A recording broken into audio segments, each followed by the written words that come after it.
한 주간 잘 보내셨습니까? 우리 처음에 계신 분들에게 인사 한번 같이 하실까요? 새해 복 많이 받으십시오. 우리 인사 한번 하겠습니다. 새해 복 많이 받으십시오. 새해 복 많이 받으십시오. 우리 명절로 인해서 함께하지 못한 우리 사랑하는 성도님들도 우리 방송을 통해 보고 계시는 분들 새해 복 많이 받으시길 바랍니다. 명절이 되면은 다들 이제 자신의 고향으로 그렇게 돌아가는 일들이 이제 많이 일어납니다. 늘 뉴스를 볼 때마다 귀성길에 차가 엄청 많이 막힌다라는 그런 뉴스들을 우리가 쉽게 접할 수 있는데요. 저희만 그 설 명절을 보내는 것이 아니라 중국에도 설 명절을 보냅니다. 그래서 여러분들도 아시다시피 뉴스를 통해서 보셨겠지만은 그 어마어마한 중국 그 많은 사람들이 자신의 고향을 찾아서 그렇게 가는 가운데 특별히 이번에 날씨가 그렇게 추웠답니다. 눈이 너무 많이 와가지고 그 고속도로에서 50중 추돌 사고가 날 정도로 어마어마하게 눈이 많이 내리고 날이 추워서 심지어 그 눈이 너무 많이 왔기에 차를 이렇게 이동할 수 없는 상태가 되어서 밤새 그 고속도로에서 시간을 보내야 될 수밖에 없어서 결국에는 그 주변에 그 도시에 있던 공무원들이죠. 그런 분들이 그 마을에 있는 생필품들을 먹을 수 있는 것들, 마실 것들을 준비해서 그 고속도로에 고립되어 있던 사람들에게 가서 나누어 주면서 그 시간들을 견딜 수 있도록 또 위로하고 격려하는 뉴스를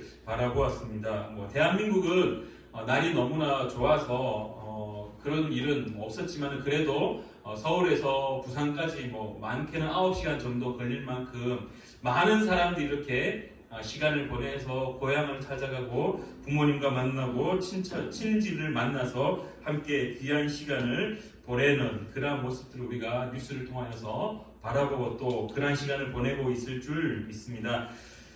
사랑하는 성도님들, 우리에게는 다 고향이 있습니다. 다 고향이 있습니다. 그 고향을 찾아가고 그 고향에서 아름다운 시간들을 보내고 함께 기쁨을 누리고 그러한 시간들을 보내는데요.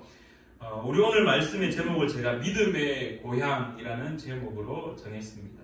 사람들이 귀향하였고 돌아와서 귀성하여서 그렇게 가정과 함께 시간을 보내는데요. 특별히 오늘 말씀은 저희도 이제 고향에 잘 다녀왔습니다. 성도님들의 기도 덕분에 먼 길이었지만은 무사히 잘 다녀왔었는데요.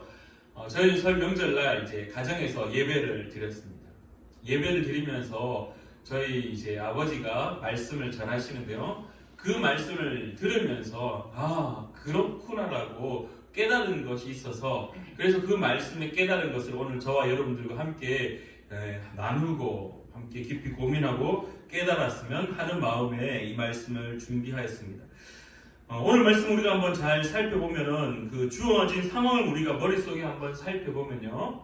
이미 예수님은 십자가에 못 박히셨고 그리고 부활하셨습니다. 부활하신 이후에 제자들은 이미 어떻게 됐냐면 예수님이 십자가에 못 박히신 그 사건 때문에 이미 자신들의 고향으로 다 돌아가 버렸습니다. 아니나 다를까 이 베드로도 결국 자신의 고향으로 돌아가서 어부의 생활로 그렇게 다시 회귀된 상태였습니다. 그러는 중에 예수님이 베드로를 다시 만나게 되었고 그리고 어부의 생활을 하고 있던 그 베드로에게 그물을 던져서 물고기를 잡을 수 있게끔 그래서 그 물고기를 잡고 난 이후에 예수님과 함께 식사를 하는 자리입니다. 이제 식사를 하는 자리에서 예수님이 누구인지 그 선생님이 누구인지 알게 된 상황입니다. 우리가 그 상황을 한번 머릿속에 한번 그림을 그려보면요. 내가 3년을 따라다녔던 그 선생이라고 고백하고 주는 그리스도시요 살아계신 하나님의 아들이시라고 고백했고 그리고 우리가 잘 알고 있듯이 요한복음 13장 36절에 더 이상 너는 나를 따라올 수 없다라고 했을 때 내가 주님 목숨을 바쳐서라도 내가 주님을 따라가겠습니다라고 큰 소리쳤던 그 베드로 결국 18절에 네가 나를 부인할 거다라고 이야기하며 그 이후 예수님을 부인하게 되는 베드로 예수님을 다시 만났지만은 그 상황은 그렇게 기쁘지만은 않았던 것으로 보여집니다. 부활하신 예수를 만났지만은 정작 베드로의 모습들, 그리고 베드로와 함께했던 그 요한과 그리고 그 제자들이 그 예수님의 그 함께 식탁의 자리에서는 예수님 자신의 선생님이 부활하신 것에 대한 반가움과 기쁨도 물론 있었지만은 그러나 마음 한켠에서는 불편함이 있었습니다. 어떤 불편함이 있었는지 우리가 잘 알고 있죠. 내가 예수님을 배신했다라는 그 마음 한켠의 불편함, 그것도 심지어 3번이나 배신했던 모습이 있었기에 이 베드로가 지금 예수님과 함께 식사를 나누며 대화하고 있는 이 장면은 그렇게 완벽히 행복한 상황만은 아니었다라는 것입니다. 자, 이렇게 예수님과 대화할 때 이 베드로의 이 불편한 상황들을 예수님이 어떻게 극복시키는지 우리가 말씀을 통해서 알고 있습니다. 15절 말씀에 이 조밥 먹은 후에 예수님이 베드로에게 말씀하십니다. 요한의 아들 시몬아, 내가 이 사람들보다 나를 더 사랑하느냐라고 예수님이 질문하십니다. 여러분들, 이 예수님의 질문을 우리가 한번 생각해 보면요, 우리가 무엇을 떠올릴 수밖에 없냐 하면은 예수님이 지금 베드로에게 어떠한 것을 상기시키냐 하면은 요한복음 13장 36절에 우리가 앞서도 언급드렸듯이 더 이상 너희들은 나를 따라올 수 없을 거다라고 했을 때 이 베드로는 주님, 아닙니다. 나는 내 목숨을 바쳐서라도 주님의 그 길을 끝까지 따라가겠습니다라고 충성을 맹세했었던 그 모습. 예수님이 오늘 베드로에게 네가 나를 더 사랑하느냐라고 질문했을 때 그 의미는요, 베드로가 그렇게 충성하겠다라고 했던 그 신앙의 고백을 다시금 깨우쳐주는, 그 기억을 다시금 깨닫게 하는, 그 기억을 다시금 상기시켜주는 말씀이십니다. 제가 왜 오늘 이 말씀을 여러분들과 함께 나누고자 하느냐면요, 신앙의 생활을 하다 보면은 그 신앙이 때로는 너무나 좋을 때가 있습니다. 누가 뭐라 할 수 없을 만큼 신앙의 열정과 어떻게 보면 신앙의 충성도, 예수를 그리스도 고백하는 그 일이 내 삶에 충만하고 그래서 그것만이 막 전부인 것처럼 열정을 다하여 신앙의 생활을 달려갈 때가 있습니다. 그런데 사람은 늘 우리가 그렇게 고백하지만은 나약해질 때가 있고 연약해질 때가 있습니다. 그래서 우리의 신앙의 이 폭이 갑자기 떨어져서 예수님이 없는 것처럼 그러한 삶을 살 때가 분명 우리에게 있다라는 것입니다. 제가 설 명절날 부모님과 함께 예배를 드릴 때 저희 부모님이 그렇게 고백했습니다. 오늘 이 본문 말씀이 특별히 저희 아버지가 신학교를 가실 때 받으셨던, 신학교에 가실 때 그렇게 고백했던 하나님의 말씀이라고 저희에게 가르치셨습니다. 그러면서 본인이 신앙의 생활을 할 때 신앙의 열정과 그 사명감이 투차하여서 그렇게 하나님 앞에 매일같이 엎드릴 때는 당연한 듯이 그렇게 엎드렸지만은, 그러나 신앙이 다운이 되고 더 이상 뭘 할 수 없을 때가 되었을 때 오늘 이 말씀을 다시금 깨닫게 하셨다라고 저희들에게 가르치셨습니다. 최근에 저희 부모님이 70이 넘으신 나이에도 불구하고 기도원에 다녀오셨습니다. 그러면서 그 기도하는 과정 가운데 하나님이 이 말씀을 다시금 깨닫게 하시며 그 은퇴한 자에게 다시금 네가 나를 더 사랑하느냐라고 말씀하시며 나의 어린 양들을 먹이라고 말씀하신 것을 깨닫게 하시며 그 은퇴하신 그분에게도 하나님께서 주어진 그 사명이 있다는 것을 새롭게 기억나게 하셨다는 것. 그러면서 제 마음속에 깨닫게 하시는 것은 나에게 믿음의 고향이 있는가? 내가 신앙이 무너졌을 때, 내가 다운되었을 때 내가 돌아갈 그 말씀이 있는가라는 것을 깨닫게 하셨습니다. 사랑하는 우리 푸른나무교회 성도님들은 어떻습니까? 베드로가 신앙의 최고점을 달리며 주는 그리스도시요 살아계신 하나님의 아들이십니다라고 고백했던 그 베드로가 또한 더 나아가 주님 다 떠나도 다 도망가도 내가 절대로 주님을 배신하지 않겠습니다라고 그렇게 충성을 맹세했던 그 베드로. 그러나 그 베드로가 삶의 어려움과 무게 앞에 현실적 두려움 앞에 예수님이 십자가에 못 박히시는 것을 바라보았을 때, 잡혀가는 것을 보았을 때 그는 그 신앙의 길을 버릴 수밖에 없었다. 신앙이 다시금 곤두박질 칠 수밖에 없었다.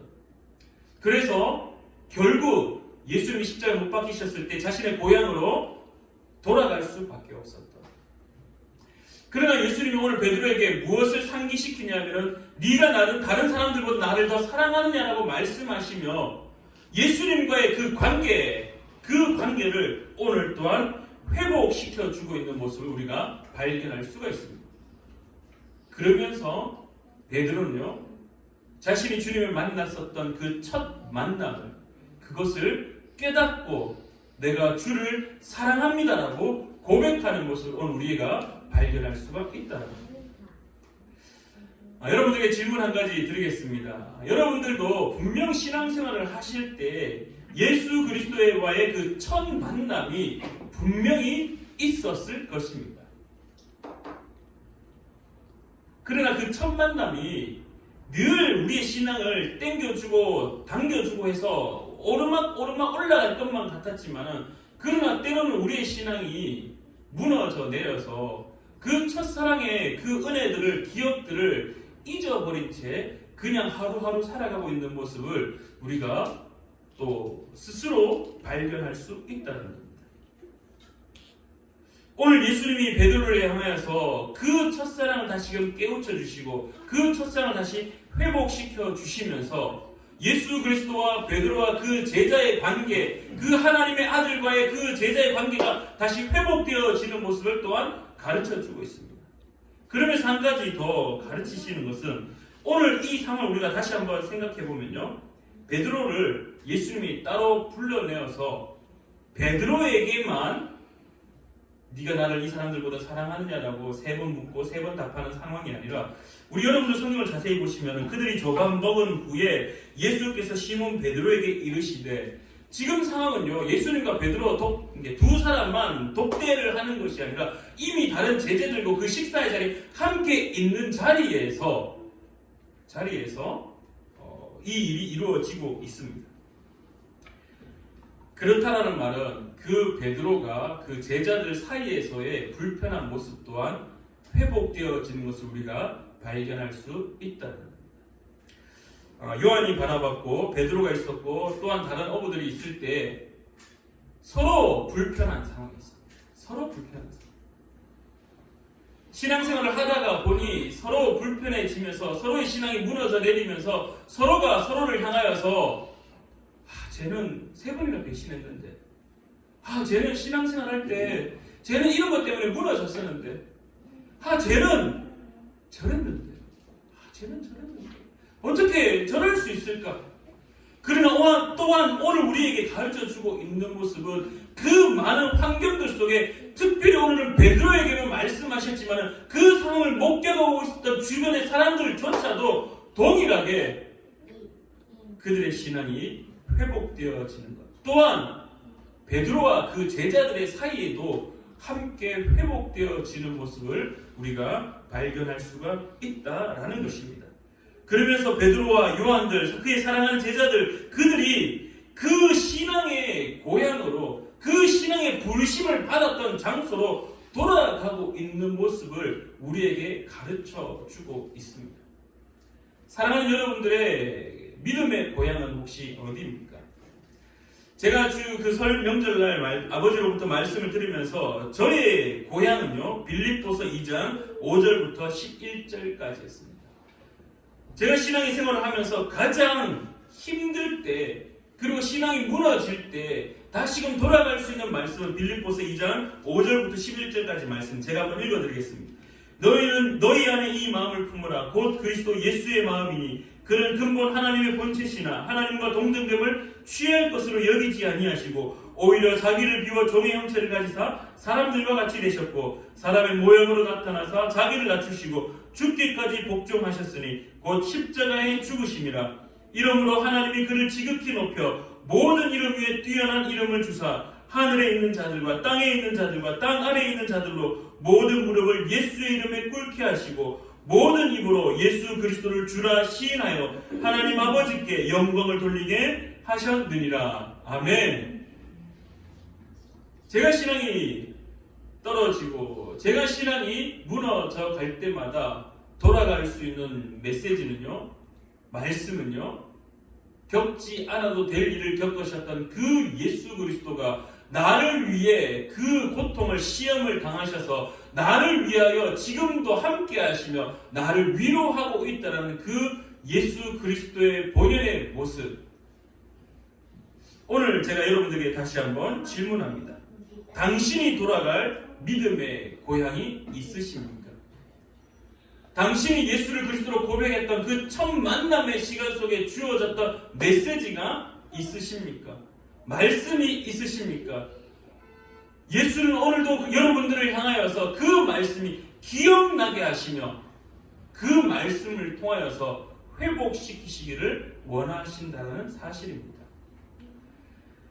당신의 신앙생활에 분명히 힘든 시기가 있고 그때마다 돌아갈 수 있는 고향, 그때마다 말씀이 떠올라서 주님, 내가 다시 주님 앞에 엎드립니다. 주님께서 허락하셨던 그 첫사랑의 은혜를 기억합니다. 내가 다시금 이 사명을 붙잡고 주님 앞에 주님 말씀으로 달려 가기를 작정합니다. 어리기 때문에 말씀이 있고 나이가 들었기 때문에 다 잊어버린 것이 아니라 오히려 시간이 가면 갈수록 그 첫사랑의 은혜들이 잊혀지는 것만 같지만은 그러나 다시 회복되어야 될 줄 믿습니다. 사랑하는 우리 푸른나무교회 성도님들, 여러분들의 신앙의 말씀이 다시금 회복되기를 간절히 축원합니다. 베드로의 그 불편한 상황 속에, 베드로의 무너진 그 신앙의 삶 속에 베드로가 자신의 육체적인 고향으로 돌아가서 그 고향에서 모든 믿음을 다 잃어버린 채 삶을 살았지만은 예수님은 다시금 그를 부르셔서 예수님은 다시금 그의 주어진 말씀을 회복시키시면서 다시금 그 사명을 살게 하시며 내 양을 먹이라라고 말씀하셨던 것.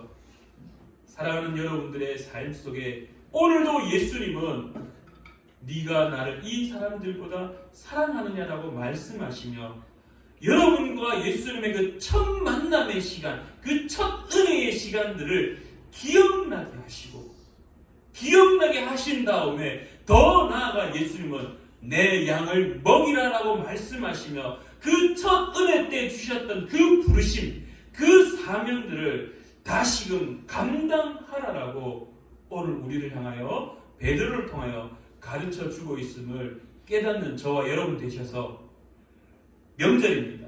다 고향으로 돌아가 함께 가정에서 귀한 이야기를 나눌 때 오늘 우리는 우리의 믿음의 고향으로 다시금 돌아가서 주어진 말씀대로 살고자 몸부림치는 사랑하는 저와 여러분 되기를 간절히 축원합니다. 기도하겠습니다. 참 좋으신 하나님 아버지, 오늘도 주님 앞에 간절히 엎드립니다. 귀한 명절을 통하여서 많은 이들이 고향으로 내려가 그 고향에서 자신의 옛 추억을 떠올리며 내가 어떻게 살아갈 것이라고 결단했던 것을 떠올리며 지금의 내 삶은 과연 어떤가 돌아보는 그러한 시간들을 보내고 있습니다. 하나님 아버지, 사랑하는 우리 푸른나무교회 성도님들은 육신의 고향에서의 삶도 물론 즐겁지만은 우리 믿음의 고향이 어디인지 예수를 그리스도로 고백했던 그 첫 만남의 시간을 다시금 깨닫게 하시고 그 깨달은 은혜로 말미암아 내 양을 먹이라고 말씀하신 그 예수 그리스도의 음성에 따라 나에게 주어진 그 부르심과 그 사명을 다시금 깨달아 그 일을 감당하기를 위하여 결단하며 몸부림치는 사랑하는 주의 백성 될 수 있도록, 사랑하는 푸른 나무 교회 성도님들 될 수 있도록 주님 은혜 내려 주시옵소서. 오늘도 함께하여 주심에 감사드리며 예수님의 이름으로 기도드리옵나이다. 아멘.